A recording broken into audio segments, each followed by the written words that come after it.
हो नयाँ शिक्षा ऐन अब जारी भएन पनि हामी जारी गराएरै जाने हो हैन। जे होस् हामी शिक्षकको कलममा धेरै ताकत हुन्छ। शिक्षकको कलमले हामी जे पनि गर्न सक्छौं है, ध्यान दिनु होला। अब यहाँ मैले एउटा जादु प्रस्तुत गर्न गइरहेको छु। हजुरहरू प्रष्ट रूपले हेरिराख्नु भएको छ मेरो हातमा अर्को कुनै फूल वा कलर मैले केही लगाएको छैन। अब हेर्नुस्, अब यहाँ शिक्षकको कलममा धेरै ताकत हुन्छ। प्रष्ट रूपले हेरिराख्नु भएको छ।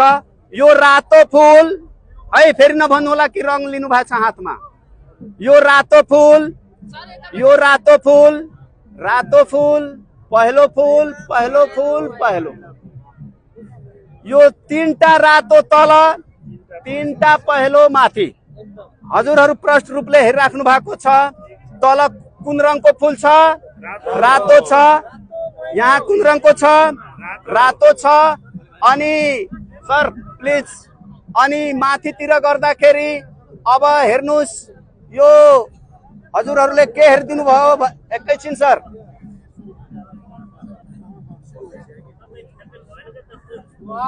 हजुरहरूले के हेर्नुभयो? अहिले के हेर्दै हुनुहुन्छ सर? रातो पहेलो, रातो पहेलो, रातो पहेलो अहिले हजुरहरूले हेर्नुभयो। हामीले आफ्नो माग नहुन्जेलसम्म हामी यही रहेर आफ्नो माग पूरा गराएर नै घर फर्किने हो। शिक्षक एकता, शिक्षकको कलममा धेरै ताकत हुन्छ।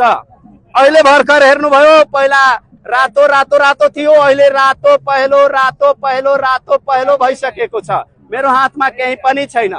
अब यहाँ रातो फूल छ, पहेलो, रातो, पहेलो, रातो, पहेलो। तपाईहरु हेर्दै हुनुहुन्छ। अहिले रातो फूल हेर्नु भएको छ, यसपछि यहाँ पहेलो फूल हेर्नु भएको छ। यहाँ हजुरहरूले यहाँ रातो फूल हेर्नु भएको छ, यहाँ पहेलो फूल हेर्दै हुनुहुन्छ, यहाँ रातो फूल हजुरहरूले हेर्नु भएको छ। अनि माथितिर हेर्नुस् त कुन रङको छ, यहाँ माथितिर के भएको छ हजुर।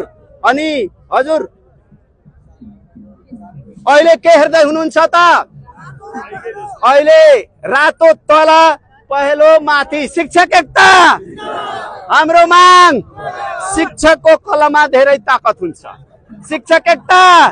हस्त धन्यवाद हजुर।